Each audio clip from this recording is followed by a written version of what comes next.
और ذاتی इंतकामात के जोश में अदालत में साबिक वज़ीर-ए-आज़म भुट्टो को सजाए मौत सुना दी। तमाम बड़े गवाहों ने पहले कई माह फौज और पुलिस की कस्टडी में गुजारे थे। तमाम मुकदमा मार्शल की खसूसी टीम ने तैयार किया था। जस्टिस मौलवी मुश्ताक इसकी मदद कर रहे थे। भुट्टो से निजात हासिल करने का एक ही तरीका है कि उसे उसके सर पर गोली मार दिया जाए। 1977 में लाहौर हाई कोर्ट में मिस्टर भुट्टो पर कत्ल की साजिश का मुकदमा चल रहा था। इल्ज़ाम ये था कि उन्होंने फेडरल सिक्योरिटी फोर्सेस FSF के जरिए अहमद रजा कसूरी पर कातिलाना हमला करवाया, जिसमें उनके वालिद खान कसूरी मारे गए। इस केस में कई सबूत ऐसे थे जो मिस्टर भुट्टो के हक में लिखते थे।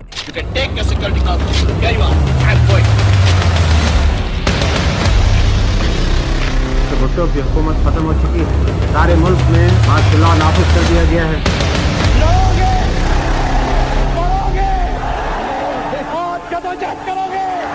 पता चला है कि इस हमले में जिस जीप को इस्तेमाल किया गया वो कत्ल के दिन लाहौर में मौजूद नहीं थी। गुलाम हुसैन जो मुबैना तौर पर इस कार्रवाई का इंचार्ज था, वो भी इस रोज किसी और सरकारी दौरे पर कराची में मौजूद थे। इसके अलावा कातिलों की फायरिंग की गई पोजीशन और मिस्टर कसूरी का कार को लगने वाली गोलियों की डायरेक्शन में भी फर्क था। यानी जिस पोजीशन से फायर किया जा रहा था उस पोजीशन से कार को वो नुकसान पहुंच नहीं सकता था जो मुकदमे में दर्ज था। प्रोसिक्यूशन का कहना यह था कि ये कार्रवाई ये कत्ल दो कातिलों ने किया है। ये दोनों मुबैना कातिल FSF के ही एहलकार थे।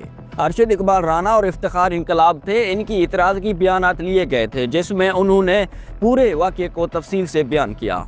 इनकी स्टेटमेंट से साफ जाहिर था कि इस हमले में सिर्फ ये दोनों ही शामिल नहीं थे, कोई और तीसरा भी था। लेकिन क्राइम सीन से यानी कत्ल की जगह से जो गोलियों की शेल्स मिले ये 4 मुख्तलिफ मकामात से मिले। इसका मतलब ये था कि कम से कम 4 कातिल थे और प्रोसिक्यूशन में 2 आदमी वाली जो कहानी थी बनाई गई थी इसमें कुछ झोल था। अरशद इकबाल राना और इफ्तिखार की इतराज़ी बयानात भी झूठ थे, इसलिए कि उनमें बाकी 2 कातिलों का कोई जिक्र नहीं किया गया। बाकी 2 मकामात से फायरिंग कैसे हुई इस वजूहात का कोई पता ना चल सका। ये कि असल कातिलों को छुपाने के लिए किसी ने इन दोनों को कुर्बानी का बकरा बनाया। दूसरी वजह यह भी हो सकती थी कि कुछ पर्दा नशीनों को छुपाया जा रहा था। अब जो भी था, इनकी स्टेटमेंट में झोल तो पकड़ा गया। इस वाज़ेह शक पर मिस्टर भुट्टो को रिहाई तो मिल सकती थी, मगर अदालत ने इस नुक्ते को बिल्कुल नजरअंदाज कर दिया। और फिर भुट्टो की रिहाई का दूसरा इससे भी अहम सबूत ये था कि जिन बंदूकों से गोली मारा गया उसमें भी कुछ बरामदात नहीं मिले भुट्टो के खिलाफ। ये इतना बड़ा सबूत था कि इसके बाद केस अमली तौर पर खत्म भी हो सकता था। बेनज़ीर भुट्टो अपने किताब में लिखती है, जब मुझे इस बात की पता चली तो वो दौड़े हुए अपने वालिद के पास चली आई और कहा, बाबा हम जीत गए। और उन्होंने इस रिपोर्ट के मुतालिक बयान किया। कहती हैं कि भुट्टो ने कहा, तुम समझ नहीं रहे, वो मुझे मारने वाले हैं, इससे कोई फर्क नहीं पड़ता। और ये बात भी कहा गया था कि भुट्टो हुकूमत ने पुलिस पर दबाव डालकर ये शख्स बदल दिए थे, इसलिए DIG लाहौर लोकी खान में बतौर कौम पेश किया गया। उन्होंने कहा, मुझे इस केस की नोटिफिकेशन अब्दुल अहद ने बताया था कि ये शख्स आला हजरत अब्दुल मजीद बाजवा ने अपने कब्जे में ले लिए थे। उसने ये बहाना बनाकर वज़ीर-ए-आज़म हाउस में इसका जायजा लेके फिर उसने 2-3 दिन के अंदर यानी दरमियान शेल्स ही बदल दिए। इसलिए DIG लाहौर अब्दुल वकील खान को बतौर अक़वाम पेश किया। उन्होंने कहा, मुझे इस केस का इन्वेस्टिगेशन करने का कहा गया। फिर उसने 2-3 दिन के बाद शेल्स वापस करके और फिर उन्हें लेबॉरेटरी टेस्ट के लिए भेज दिया गया। मतलब ये कि इस 2 दिन में ये खोल बदल दिए गए। प्रोसिक्यूशन का मौक़िफ़ और इसमें एक और बहुत ही बड़ी खामी थी, वो अपनी सफाई दे ही नहीं सकते थे क्योंकि दोनों दुनिया से रुखसत हो चुके थे। मगर अदालत ने बगैर कोई मसला किए प्रोसिक्यूशन की ये मुर्दा गवाही तस्लीम कर ली। ये गोलियों के सबूत के अलावा मौजू के भी इतराफ़ी बयानात में भी तसादात मौजूद थे। मिसाल के तौर पर मियाँ मुल्ज़िम अब्बास ने इस कत्ल में मसूल होने का इतराफ़ भी किया था, लेकिन अदालती कार्रवाई के पहले ही दिन इसने खड़े होकर जज को कह दिया कि इसके साथ मारपीट करके ये बयानात लिया जा रहा है। इस बयान के अगले रोज से अदालत में पेश ही नहीं किया गया। प्रोसिक्यूशन की तरफ से कह दिया गया कि वो बीमार हैं। अदालत की कार्रवाई इस कदर बेइंसाफी पर मबनी थी कि ओपन ट्रायल के दौरान ही वहां आने वाले गैर जानिबदार लोग भी ये नोट कर रहे थे। मगर साबिक अमरीकी अमाक जनरल भी अदालती कार्रवाई देखने वालों में से एक थे। उन्होंने अपने आर्टिकल में लिखा कि गवाही को तब तक कैद में रखा गया जब तक उन्होंने इतराफ़ जुर्म नहीं किया। फिर वो गवाह को मजबूर करते हैं कि वो अपना बयान बदलें। अदालत का टैपिस्ट जो तमाम कार्रवाई को डॉक्यूमेंट कर रहा था, इस मजबूर किए जाने वाले बातचीत को रिकॉर्ड ही नहीं करता था। यानी जब जज गवाह का बयान बदलवा रहे थे, तो ये वाली बात अदालती रिकॉर्ड का हिस्सा ही नहीं बनाई जाती थी। जवाब दरअसल विटनेस के अपने बयान से, गवाह के अपने बयान से बिल्कुल मुख्तलिफ था।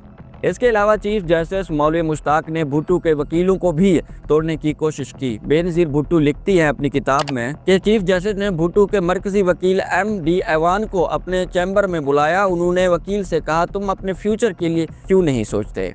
मतलब मार्शल लॉ के मुखालफत में जाकर तुम अपना मुस्तकबिल को ख़राब कर रहे हो। मिस्टर भुट्टो ऐवान ने चीफ जस्टिस की ये ऑफर मुस्तरद कर दी, खिलाफ फैसले देने शुरू कर दिए। बात यहाँ तक पहुँची कि टीम ऐवान ने अपने क्लाइंट से कहना शुरू कर दिया कि बेहतर है वो किसी और के पास अपना केस ले जाएं।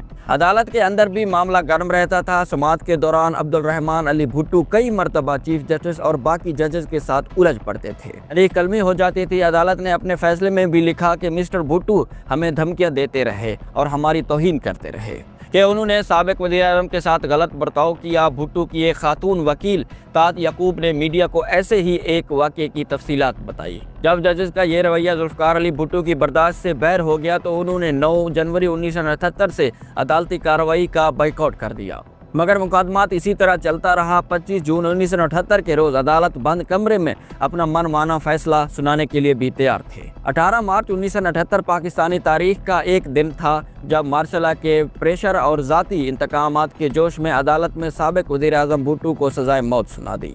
इनका साथ के चारों एहलकार जो इस मुकदमे में मासूल थे उन्हें भी फांसी की सज़ा सुना दी गई। ये सज़ा मौलवी मुश्ताक अहमद के हेड बुक जजेस ने मुत्तफ़क़ा तौर पर 5 सफ़ा से सुनाई थी।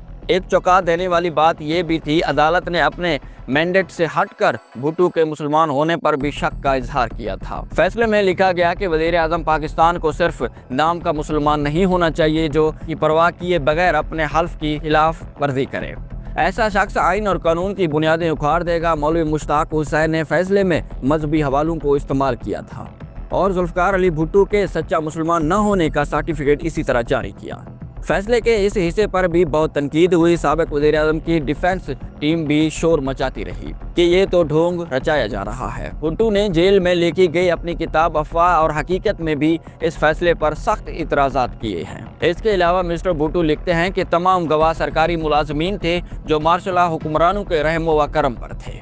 तमाम बड़े गवाहों ने पहले कई माह फौज और पुलिस की कस्टडी में गुजारे थे। तमाम मुकदमा मार्शल लॉ के खसूसी टीम ने तैयार किया था। इस टीम के सरबराही एक मेजर जनरल कर रहा था। FIA का डायरेक्टर सगीर अनवर और जस्टिस मौलवी मुश्ताक इसकी मदद कर रहे थे। जनरल फैज़ अली चिश्ती यानी जनरल ज़ियाउल हक के करीबी साथी को जेल भेजते थे। फिर जनरल फैज़ इसकी इतला जनरल ज़ियाउल हक को देते थे। मिस्टर भुट्टो ने रज़ा कसूरी को इंटेलिजेंस एजेंसियों का तनख्वाहदार एजेंट करार दिया। उन्होंने जस्टिस मुश्ताक के कातिलाना अज़ाइम का जिक्र भी किया।